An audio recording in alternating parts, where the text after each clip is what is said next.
আমার হাজবেন্ডকে না আমি আসলে আমার নিঃশ্বাস ভাবতাম, জানেন, নিঃশ্বাস ভেবে আমার মোবাইলে ওর নামটা না অক্সিজেন আমার এই নামে সেভ করা। একজন স্বামীকে বাঁচাতে স্ত্রী নিজের কিডনি দান করেন, পরবর্তীতে স্বামী সুস্থ হয়ে পরকীয়ায় জড়ায়, এক পর্যায়ে স্ত্রীকে মারধরও করে, পরকীয়া প্রেমিকার কাছে চলে যায়।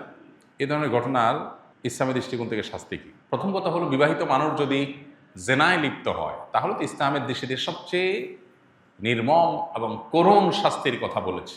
কেন ইসলাম এই ব্যাপারে এত সিরিয়াস? অন্য কোনো অপরাধের বেলায় ইসলাম এত কঠিন শাস্তির কথা বলেনি। কোমর পর্যন্ত মাটিতে পুঁতে রেখে পাথরের আঘাতে তাকে মৃত্যুদণ্ড বাস্তবায়ন করা, অন্যান্য ক্ষেত্রে এত কঠিনভাবে মৃত্যুদণ্ড বাস্তবায়ন করতে ইসলাম বলে না। এক্ষেত্রে কেন বলেছে? যদিও এই ধরনের শাস্তি বাস্তবায়নের ঘটনা সকাল বিকাল বা প্রতিদিন প্রতিনিয়ত ঘটবে না, এই জন্যই তো এই ধরনের অপরাধ প্রমাণিত হওয়ার জন্য অনেক কঠিন কঠিন শর্ত দিয়েছে শরীয়ত। ইসলামী শরিয়া এমন এমন শর্ত দিয়েছে যে এই ধরনের শাস্তি কোনো ইসলামী বিচারালয়ের বিচারক, কোনো কাজী, তিনি এই ধরনের মৃত্যুদণ্ডের রায় লিখবেন, বিষয়টা এত সহজ না।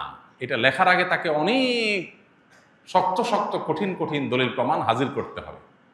সচক্ষে সরাসরি মূল জেনার দৃশ্য দেখার মতো উপযুক্ত শাস্তির সংখ্যা পূরণ, মানে সাক্ষীর সংখ্যা পূরণ হইতে হবে, তারপর এটা হবে। এত সহজ না বিষয়টা। তার মানে ইসলাম চায় না এটা সকাল বিকাল হোক, এটা চায় কালে ভদ্রে একটা ঘটনা ঘটবে, সবাই সেখান থেকে শিক্ষা নিয়ে সতর্ক হয়ে যাবে। তো প্রশ্ন হলো যে এত নির্মম শাস্তির কথা কেন বলা হয়েছে ইসলাম? এর উত্তর হলো, কারণ হলো মানব সভ্যতা পৃথিবীতে টিকে থাকবে বিবাহের সুস্থ স্বাভাবিক ধারার মাধ্যমে।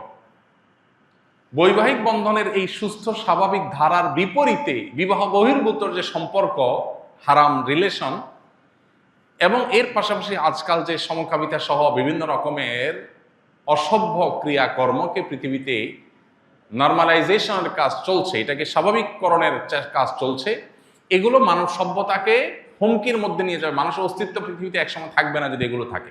ডক্টর খন্দকার আব্দুল্লাহ জাহাঙ্গীর রহমাল্লাহ বলতেন যে একটা বড় সাইক্লোন, একটা বড় ঘূর্ণিঝড়, এরকম বড় কোনো বিপদ, জলোচ্ছ্বাস, এগুলো একটা এলাকার মানুষকে শেষ করে দিতে পারে, পৃথিবীর মানুষকে ডুবাই শেষ করে দিতে পারে, এরপরও মানুষ কিছু বেঁচে থাকবে। কিন্তু মানুষের যে টেন্ডেন্সি, বৈবাহিক সম্পর্কের মধ্য দিয়ে সন্তান জন্ম দেওয়ার যে প্রবণতা, এটা যদি কমতে থাকে তাহলে কি হবে? একটা সময় মানুষের অস্তিত্ব সংকটের মধ্যে পড়বে, পৃথিবীতে মানুষ টিকে থাইকে কঠিন হবে, হারিয়ে যাওয়ার উপক্রম হবে। এখন পশ্চিমা পৃথিবীর অনেক দেশ শুধুমাত্র এই সমকামিতা সহ এই জাতীয় বিষয়গুলো, যেগুলোকে তারা উদারতার অংশ মনে করে, এগুলোকে তারা মানসিকভাবে সমর্থন করে, তারা পর্যন্ত সরকারিভাবে এখন অনেক দেশে নিষেধাজ্ঞা আরোপ করছে এই জাতীয় বিষয়কে। কেন? শুধুমাত্র মানুষের জন্মের হার বাড়াবার জন্য। কারণ মানুষের জন্মের হার কমে যায়, এভাবে টেন্ডেন্সি চেঞ্জ হয়ে যায়, প্রবণতা শেষ হয়ে যায় মানুষের। যে সমস্ত দেশ এই বিবাহ বিরোধ সম্পর্ককে অ্যাপ্রিসিয়েট করে, সেই সমস্ত দেশে, সে সমস্ত সমাজ দেখবেন মানুষের জন্মের হার কমে গেছে। মানুষ যে কি জিনিস, মানুষ যে কত মূল্যবান সম্পদ, এটা ওই সমস্ত দেশগুলো হাড়ে হাড়ে টের পাচ্ছে। এই জন্য এই ধরনের পরকীয়ার সম্পর্ককে ইসলাম সবচেয়ে জঘন্য অপরাধ হিসেবে সাব্যস্ত করে। আজ এটা ঘরে ঘরে হচ্ছে, যেটাকে ইসলাম সবচেয়ে কঠিন শাস্তি দেয় যে অপরাধের, সে অপরাধ এখন জনে জনে ঘরে ঘরে হচ্ছে, এবং এটাকে নর্মালাইজেশন করা হচ্ছে বিনোদনের নামে, নাটক সিনেমার নামে, অনেক অসভ্যতার চর্চার মধ্যে থেকে একটা হলো এই পরকীয়াকে অনেক ফিল্মের মাধ্যমে নর্মালাইজেশন করা হচ্ছে। এগুলোর ভয়াবহতা কত বেশি সেটা যে সমস্ত সমাজ, যে সমস্ত রাষ্ট্র এগুলোকে নর্মাল করেছে, তারা হাড়ে হাড়ে টের পাচ্ছে। তারা এখন প্রণোদনা দিয়েও সন্তান জন্মের হার বাড়াতে পারছে না। সো এ ধরনের অপরাধ আল্লাহর কাছে সবচেয়ে জঘন্য অপরাধ। তবে এ ধরনের অপরাধের যে শাস্তির কথা বললাম, সেটা কার্যকর করবে ইসলামের বিচারিক আদালত। এটা কোনো ব্যক্তি, কোনো গ্রুপ বিশেষ কেউ কারোর বিরুদ্ধে চাইলো আর বাস্তবায়ন করলো, এলাকা এলাকা বিচার বসায় সেটা করার কোনো অধিকার কাউকে দেওয়া হয়নি। অতএব সে বিষয়ে সাবধান থাকতে হবে। আর সবচেয়ে বড় কথা হলো, এত বড় অকৃতজ্ঞ মানুষ, তার শাস্তি কি হতে পারে সেটা একমাত্র আল্লাহ তাআলাই ভালো জানেন। যে মানুষটা তাকে নিজের জীবন বাজি রেখে তার জীবন রক্ষা করলো, তার সাথে বেঈমানি, বিট্রে করা, এটা সুস্পষ্টভাবে তার নেয়ামতের কুফরি করা। আর আল্লাহ তাআলা বলেছেন, ওয়ালা ইন কাফারতুম ইন্না আযাবি লাশাদীদ। আল্লাহর নেয়ামত মানুষের অবদান, এগুলোকে অস্বীকার করা, এটা আল্লাহর আযাবের কারণ। বিধায় আল্লাহর ভয় আমাদের মধ্যে থাকা দরকার। স্ত্রী কখনো মা হতে পারবে না। এখন একটি সন্তান দত্তক নিতে চাচ্ছি, সন্তান দত্তক নেওয়া যাবে কিনা? সন্তান দত্তক নেওয়া জায়েজ, না জায়েজ কোনো বিষয় না।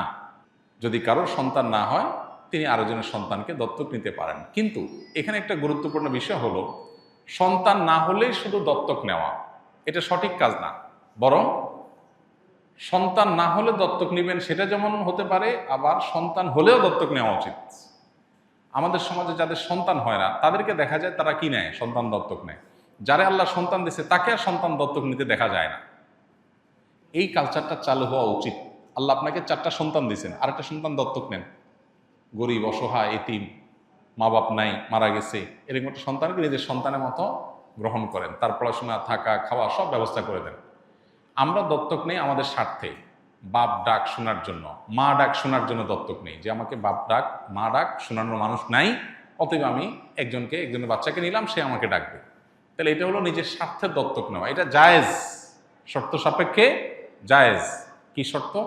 শর্ত হলো, এই ছেলে বড় হলে আপনার স্ত্রী তার সাথে তার পর্দা করতে হবে, কারণ সে তার রক্ত সম্পর্কে কেউ না, যদি রক্ত সম্পর্কে না হয় আর কি। আর রক্ত সম্পর্কীয়দের মধ্যে যদি দত্তক নেন এমন কেউ, যেমন বোনের ছেলে নিল, তাহলে তার পর্দার ব্যাপার নেই।